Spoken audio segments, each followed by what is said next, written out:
Hello बच्चों, ये video specially आरडीवीवी university के बच्चों के लिए बना रही हूँ। आप लोगों का जो सब्जेक्ट है ना कंप्यूटर साइंस, उसमें जो मेजर फर्स्ट सब्जेक्ट है क्या है, कंप्यूटर सिस्टम आर्किटेक्चर है ना। इसमें नाम लिख रहा है, ये रहा कंप्यूटर सिस्टम आर्किटेक्चर। तो इसके मैंने आप लोगों के लिए 15 इंपॉर्टेंट क्वेश्चन बना दिए। बहुत कम टाइम बचा है, सॉरी बच्चों, आप लोगों के सब्जेक्ट का बहुत ज़्यादा लेट हो गया। अब देखो सारे सब्जेक्ट से पेपर्स डालने में ना बहुत टाइम लगता है और मैं डाल भी नहीं पा रही हूँ, है ना। कुछ सब्जेक्ट तो अभी भी रह गए हैं, जैसे सोशियोलॉजी रह गया है ना, और भी जो सब्जेक्ट्स है, होम साइंस का रह गया, मैनेजमेंट वाला रह गया, ठीक है, तो प्रिंसिपल वाला, ठीक है। तो ऐसे रह जाते हैं। ऐसे ही अब आप लोग के मेजर सेकंड और थर्ड है, सब मेरे पास अवेलेबल है। तो ये मैंने आप लोग के लिए 15 क्वेश्चंस कैसे बनाए आपको वो भी बता देती हूँ मैं। अगर आपने अभी तक कुछ भी नहीं पढ़ा है तो इन 15 क्वेश्चंस को पढ़ लो। मैं आपको गारंटी नहीं दे रही हूँ कि ये क्वेश्चंस आएंगे, पर आपको टॉपिक्स का आइडिया लग जाएगा कि हाँ आपके सिलेबस में से दूसरी यूनिवर्सिटीज में किस टॉपिक से क्वेश्चंस पूछे गए हैं, है ना। तो मेरे पास आपके लिए 3-4 पेपर्स थे, है ना। उनसे मैंने आप लोग के लिए 15 क्वेश्चंस बनाए आपके यूनिट वाइज। अभी लेटेस्ट में ही उनके एग्जाम्स हुए हैं, तो उनसे देख लिया कि कौन सा क्वेश्चन कितनी बार रिपीट हुआ है, उसके अकॉर्डिंग मैंने बना दिया। जैसे आपकी जो यूनिट फर्स्ट है वो है digital logic and ancient computing, digital logic और प्राचीन कंप्यूटिंग। तो अगर आप हिंदी में है तो हिंदी में पढ़ लेना, इंग्लिश में है तो इंग्लिश में पढ़ लेना।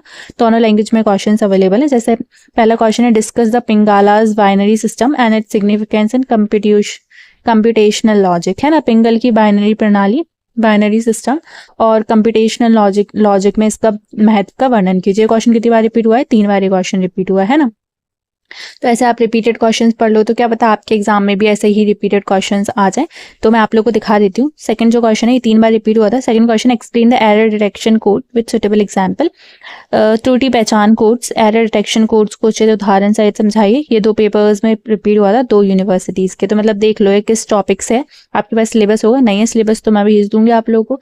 आप लोगों का जो ग्रुप है ना आरडीवीवी यूनिवर्सिटी का, वो मैंने बना दिया है, तो उसको ज्वाइन कर लेना। उसका लिंक कहाँ मिलेगा आपको? यूट्यूब चैनल के पेज पे जाओगे, वहाँ पे आप 10 मोर लिंक करके आएगा, तो पहला जो रहेगा वो आपकी यूनिवर्सिटी का लिंक रहेगा। तो उसको ज़रूर से ज्वाइन कर लें, आप लोगों को बहुत ज़्यादा हेल्प मिलेगी, है ना। मतलब हेल्प क्या, आप उस ग्रुप को ज्वाइन कर लेना। सारे बच्चों ने ज्वाइन कर लिया, 500-600 होने वाले हैं टोटल, है ना।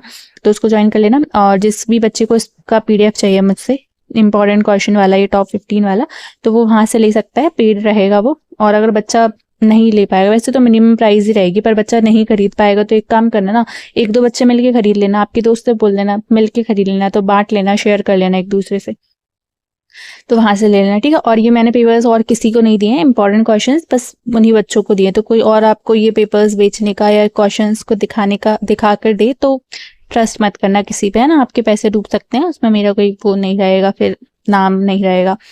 तो थर्ड जो क्वेश्चन है वो है, डिस्कस द इम्पोर्टेंस ऑफ वैदिक मैथमेटिक्स। इस यूनिट से एग्जाम्पल जो है वो निखलम सूत्र in modern computing and speed. आधुनिक कंप्यूटिंग और गणना की गति में वैदिक गणित जैसे निखलम सूत्र के महत्व की विवेचना कीजिए। कितनी बार रिपीट हुआ है? 2 बार रिपीट हुआ है। देखो ये जो क्वेश्चन है आपको कैसे पढ़ना है, आप लोग के पास बहुत कम टाइम बचा है ना। आप कितने 3-4-5 घंटे पढ़ रहे होंगे, आप उनमें से बहुत 2-3 घंटे पढ़ोगे अपने एग्जाम के लिए।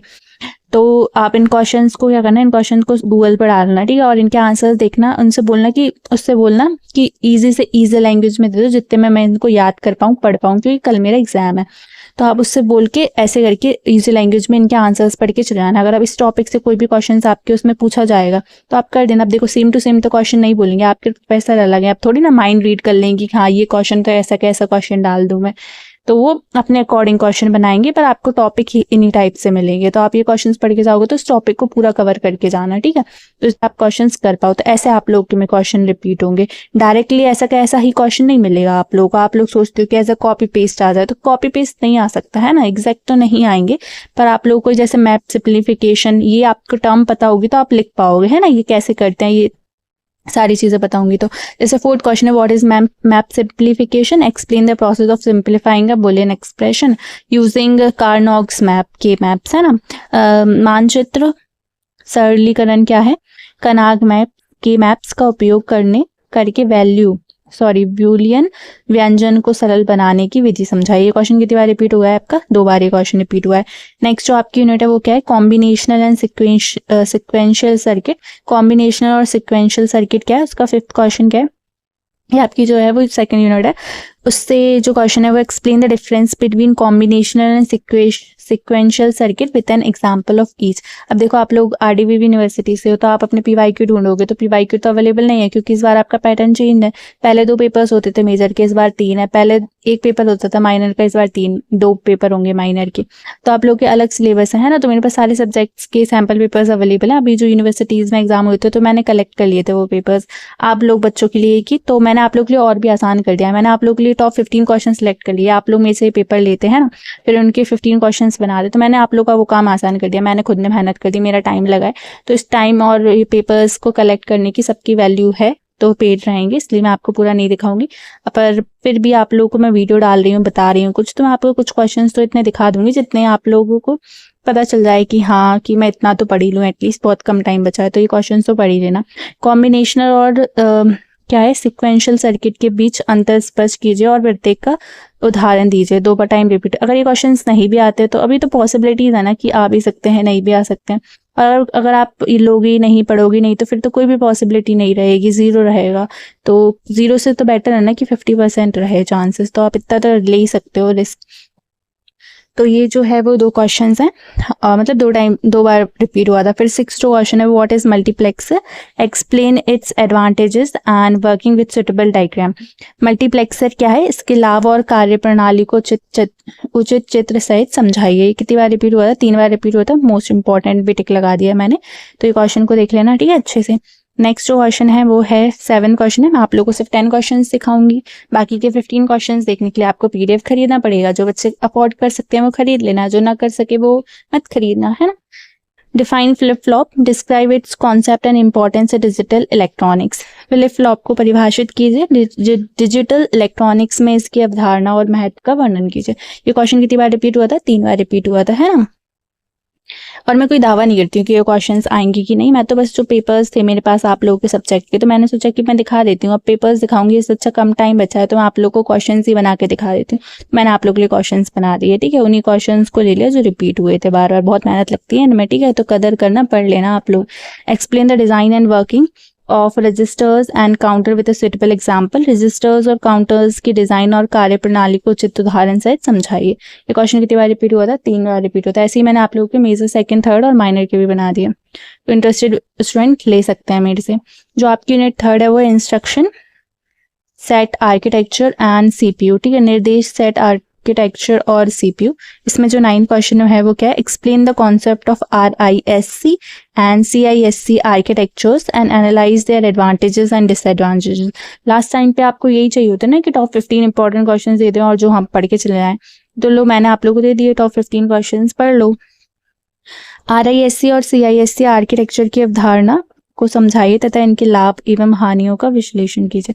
कितनी बार ये क्वेश्चन रिपीट हुआ है, 4 बार ये क्वेश्चन रिपीट हुआ है। अब देखो आप लोगों की कंप्यूटर साइंस की तो मैं भूल ही गई थी, वो तो मैंने बना दी वीडियो, वरना मैं वीडियो भी नहीं बना पाती इस सब्जेक्ट की। तो आप लोग समझ लो मैं नहीं बना पा रही हूँ सारे सब्जेक्ट्स की, तो पॉसिबल नहीं हो पा रहा है, पर मुझे बनानी थी इसलिए मैंने बना दी इसकी वीडियो, है ना। तो ये थे आप लोग के लिए 9 क्वेश्चन। 10 क्वेश्चन, चलिए क्वेश्चन दिखा देती हूँ मैं आप लोगों को। 10 क्वेश्चन है, वैसे तो 15 क्वेश्चन से बार आप 10 क्वेश्चन देख लो, है ना। 15 के लिए तो आपको PDF खरीदना पड़ेगा। Explain in detail the various instructions, formats and addressing modes use in modern processors. आधुनिक प्रोसेसर में प्रयुक्त होने वाले विभिन्न निर्देश प्रारूपी, वो आपका जो रहेगा वो मतलब 5th यूनिट रहेगी, जो 5 क्वेश्चन बचेंगे, है ना। ये 3rd है शायद, 5 यूनिट है ना, 4 और 5 यूनिट के रहेंगे वो 2 क्वेश्चन। तो आधुनिक प्रोसेसर से प्रयुक्त होने वाले विभिन्न निर्देश प्रारूप, इंस्ट्रक्शन फॉर्मेट्स और एड्रेस मोड्स, ठीक है, एड्रेसिंग मोड्स की विस्तार पूर्वक व्याख्या कीजिए। कितनी बार क्वेश्चन रिपीट हुआ है, 3 बार ये क्वेश्चन रिपीट हुआ है, ठीक है। तो मैंने आप लोग के लिए बना दिया। ऐसे आप लोग के मेजर 1st और 2nd के भी अवेलेबल है। अगर मैं वीडियो बनाकर नहीं बता पाऊँ तो मैं अभी आपको बता देती हूँ, है ना। सेम मेरे पास जो पेपर्स है ना, आपका ऐसे कंप्यूटर सिस्टम आर्किटेक्चर है, तो नेक्स्ट जो आपका मेजर 2nd का पेपर का नाम नहीं पता मुझे, और 3rd का, तो वो भी अवेलेबल है ना। टेलीग्राम चैनल ज्वाइन कर लेना वहाँ पे, और आपको पता लग जाएगा। आप लोग DM कर देना @Anshu240। इसके अलावा और किसी बच्चा अगर आपसे बोल रहा है कि हम पेपर भेज देंगे आपको इस यूनिवर्सिटीज़ का, हमें पैसे दे दो, तो मत देना किसी और को पैसे, ठीक है। ट्रस्ट रखना तो सिर्फ मुझ पे रखना और मेरे साथ शेयर करना। अगर मेरे पेपर्स अगर आप ले रहे हो, है ना, मतलब सैम्पल पेपर्स और ये इंपॉर्टेंट क्वेश्चन ले रहे हो आप लोग, वैसे तो इंपॉर्टेंट क्वेश्चन ही प्रोवाइड करा रही हूँ मैं सब बच्चों को, उनसे बेस्ड। तो आप लोग देख लेना और ले लेना ये वाला, ठीक है। और तुम्हें मेरी वीडियो पसंद आए करे तो लाइक कर दिया करो। अब देखो 3-4 व्यूज़ के लिए तो मैं इतनी मेहनत नहीं करूँगी अब सारे सब्जेक्ट में, जो सब्जेक्ट की और मेरे को ज़्यादा व्यूज़ देगी, तो मेरे पास भी तो मोटिवेशन होना चाहिए ना आप लोगों के लिए कुछ करने के लिए, वीडियोस बनाने के लिए। तो आप लोग लाइक कर दिया करो, चैनल को सब्सक्राइब कर दिया करो, हाइप कर दिया करो, ठीक है। और वीडियो पसंद आया करे तो कर दिया करो, है ना। और टेलीग्राम चैनल को ज़रूर ज्वाइन कर लेना, लिंक आपका बायो उसमें मिल जाएगा चैनल पेज पे। Thank you so much, all the best for your exam, bye.